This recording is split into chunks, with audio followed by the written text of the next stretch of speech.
স্থান নির্ধারণী ম্যাচে চীনকে হারিয়ে জুনিয়র এশিয়া কাপ হকিতে পঞ্চম হয়ে বিশ্বকাপে খেলবে বাংলাদেশ। ওমানের মাস্কটে ৬-৩ গোলে জয় পায় তারা।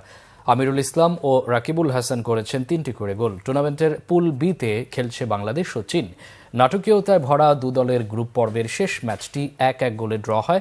পঞ্চম ও ষষ্ঠ স্থান নির্ধারণী ম্যাচে আবারও মুখোমুখি হয় তারা। আগের ম্যাচে থাইল্যান্ডকে হারিয়ে যুব বিশ্বকাপে খেলা নিশ্চিত করে বাংলাদেশ। উজ্জীবিত লাল সবুজের তরুণ তুর্কিরা এই ম্যাচেও জ্বলে ওঠেন। যদিও প্রথমার্ধে সমান তালে লড়াই করে চীন, বাংলাদেশকে এগিয়ে নেন হাসান।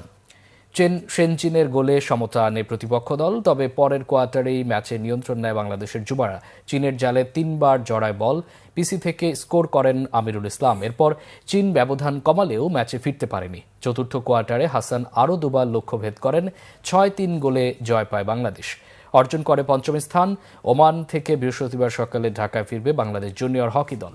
দুপুরে ফেডারেশনের সভাপতি ও বিমান বাহিনী প্রধান খেলোয়াড়দের সংবর্ধনা দেবেন।